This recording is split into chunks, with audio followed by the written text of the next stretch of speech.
Hi friends, എല്ലാവർക്കും പുതിയൊരു വീഡിയോയിലേക്ക് സ്വാഗതം. ഇന്നത്തെ വീഡിയോ എന്ന് പറയുന്നത് ഉരുളക്കിഴങ്ങ് വെച്ചിട്ട് നമുക്ക് ചായയുടെ കൂടെ തയ്യാറാക്കാൻ വേണ്ടിയിട്ട് പറ്റുന്ന നല്ല അടിപൊളിയായിട്ടുള്ളൊരു പലഹാരമാണ്. പെട്ടെന്ന് തന്നെ നമുക്ക് തയ്യാറാക്കി എടുക്കാനായിട്ട് പറ്റുന്നൊരു പലഹാരം. അപ്പോൾ ഇതെങ്ങനെയാണ് തയ്യാറാക്കി എടുക്കുന്നതെന്നൊന്ന് നോക്കാം. അപ്പോൾ നമ്മുടെ വീഡിയോയിലോട്ട് പോകുന്നതിന് മുമ്പായിട്ട് വീഡിയോ കാണുന്ന സമയത്ത് നിങ്ങൾക്ക് ഇഷ്ടപ്പെടുകയാണെന്നുണ്ടെങ്കിൽ എന്തായാലും ഒന്ന് ലൈക്ക് ചെയ്തേക്കണേ. അപ്പോൾ അതിനായിട്ട് ഞാനിവിടെ 3 ചെറിയ ഉരുളക്കിഴങ്ങ് നന്നായിട്ടൊന്ന് വേവിച്ച് എടുത്തിട്ടുണ്ട്. ഈ ഉരുളക്കിഴങ്ങ് നമുക്ക് ഒരു ബൗളിലേക്ക് ഇട്ടതിന് ശേഷം നല്ലതുപോലെ ഒന്ന് ഉടച്ചെടുക്കാം. കൈ വെച്ചിട്ടോ അല്ലെങ്കിൽ ഫോർക്ക് വെച്ചിട്ടോ നമുക്ക് നന്നായിട്ടൊന്ന് ഉടച്ചെടുക്കാം. ഒട്ടും തന്നെ കഷ്ണങ്ങളൊന്നും വരാത്ത രീതിക്ക് വേണം ഇത് നന്നായിട്ടൊന്ന് ഉടച്ചെടുക്കാനായിട്ട്. ഇപ്പം ഞാൻ ഉരുളക്കിഴങ്ങ് നല്ലതുപോലെ ഒന്ന് ഉടച്ചെടുത്തിട്ടുണ്ട്. ഇനി നമുക്കിതിലേക്ക് ചേർത്ത് കൊടുക്കേണ്ടത് ബ്രെഡാണ്. അപ്പോൾ ഞാൻ 2 ബ്രെഡ് എടുത്തിട്ടുണ്ട്. ബ്രെഡിൻ്റെ 4 സൈഡും ഒന്ന് കട്ട് ചെയ്ത് മാറ്റിയിട്ടാണ് ബ്രെഡ് എടുത്തിട്ടുള്ളത്. അത് നമുക്ക് ചെറുതായിട്ടൊന്ന് മുറിച്ച് ഇതിലേക്കൊന്ന് ഇട്ട് കൊടുക്കാം. ഇനി ഇതിൻ്റെ കൂടെ തന്നെ നമുക്ക് 1 സ്പൂൺ അളവിൽ മൈദ കൂടി ഒന്ന് ചേർത്ത് കൊടുക്കാം. ഒന്നുകിൽ മൈദ ചേർത്ത് കൊടുക്കാം, അതല്ലാന്നുണ്ടെങ്കിൽ കോൺഫ്ലോർ കയ്യിലുണ്ടെന്നുണ്ടെങ്കിൽ നമുക്ക് 1 സ്പൂൺ അളവിൽ കോൺഫ്ലോർ ചേർത്ത് കൊടുത്താലും മതിയാവും. ഇനി ഇതിലേക്കൊരു 2 സ്പൂൺ അളവിൽ മല്ലിയില കൂടി ഒന്ന് ചേർത്ത് കൊടുക്കാം.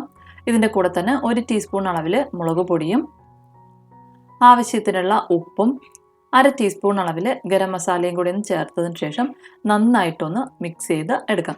നമ്മളിതിലേക്ക് ഒട്ടും തന്നെ വെള്ളം ചേർക്കാൻ പാടില്ല. ഈ ഒരു ഉരുളക്കിഴങ്ങിൻ്റെ ആ ഒരു നനവിൽ തന്നെ നമുക്കത് നന്നായിട്ടൊന്ന് കുഴച്ചെടുക്കാവുന്നതാണ്. നമ്മൾ ചപ്പാത്തിക്കൊക്കെ കുഴച്ചെടുക്കുന്ന ആ ഒരു പരുവത്തിൽ നല്ലതുപോലെ ഒന്ന് കുഴച്ച് എടുക്കാം. ഇപ്പോൾ ഞാൻ ഉരുളക്കിഴങ്ങും ബ്രെഡും മാവും എല്ലാം തന്നെ ചേർത്ത് നന്നായിട്ടൊന്ന് കുഴച്ചെടുത്തിട്ടുണ്ട്. ഇനി നമുക്ക് ഇതിൽ നിന്ന് കുറേശ്ശെയായിട്ട് എടുത്ത് ചെറിയ ചെറിയ ഉരുളകളാക്കി ഒന്ന് മാറ്റാം.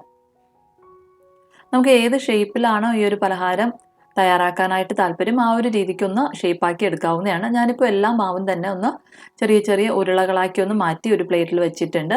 ഇനി നമുക്ക് ഒന്നുകിൽ ഇതിങ്ങനെ എണ്ണയിലിട്ടൊന്ന് പൊരിച്ചെടുക്കാം, അതല്ലാന്നുണ്ടെങ്കിൽ നമുക്ക് ഇതുപോലെ ഫോർക്ക് വെച്ചിട്ട് ചെറുതായിട്ട് ഇതിന് മുകളിലൊന്ന് പ്രസ് ചെയ്ത് കൊടുക്കുമ്പോഴത്തേക്കും ചെറുതായിട്ട് നമുക്കിതുപോലൊരു ഡിസൈൻ കിട്ടും. ഈ ഒരു രീതിക്ക് ആക്കിയതിന് ശേഷം ഒന്ന് പൊരിച്ചെടുക്കാവുന്നതാണ്. ഞാനിപ്പോൾ ഈ ഒരു രീതിയിലാണ് എല്ലാം ഒന്ന് പൊരിച്ചെടുക്കാനായിട്ട് പോകുന്നത്. അപ്പോൾ നമ്മൾ ഈ ഒരു ഡിസൈൻ ഒന്ന് ആക്കി കൊടുത്തതിന് ശേഷം നമുക്ക് എണ്ണയിലേക്കിട്ടൊന്ന് ഫ്രൈ ചെയ്തെടുക്കണം. അപ്പോൾ അതിനായിട്ട് എണ്ണയൊന്ന് ചൂടാകാനായിട്ട് വെച്ചിട്ടുണ്ട്. എണ്ണ നല്ലതുപോലെ ഒന്ന് ചൂടായി കഴിഞ്ഞാൽ പിന്നെ ഇത് മീഡിയം ഫ്ലെയിമിലോട്ട് മാറ്റിയിട്ട് നമ്മൾ റെഡിയാക്കി വെച്ചിട്ടുള്ള ഉരുളക്കിഴങ്ങ് നമുക്ക് ഓരോന്നായിട്ട് ഇതിലേക്കൊന്ന് ഇട്ട് കൊടുക്കാം. ഒരു സൈഡ് ഒന്ന് വെന്ത് കഴിയുമ്പോഴത്തേക്കും നമുക്കിതൊന്ന് മറിച്ചിട്ട് കൊടുക്കാം. 2 സൈഡും നല്ലൊരു ഗോൾഡൻ ബ്രൗൺ കളറായി വരുന്ന സമയം വരേക്കും നമുക്കിതൊന്ന് ഫ്രൈ ചെയ്ത് എടുക്കാം. ഇപ്പം നമ്മുടെ ഉരുളക്കിഴങ്ങൊക്കെ നന്നായിട്ടൊന്ന് ഫ്രൈ ആയി വന്നിട്ടുണ്ട്. എണ്ണയിൽ നിന്നൊന്ന് കോരി മാറ്റാം. അപ്പോൾ ഇതുപോലെ നമുക്ക് ബാക്കിയുള്ള ബാച്ച് ഒന്ന് ഫ്രൈ ചെയ്തെടുക്കാം. നമുക്ക് ഈസി ആയിട്ട് തന്നെ തയ്യാറാക്കി എടുക്കാൻ പറ്റുന്ന ഒരു പലഹാരമാണ്.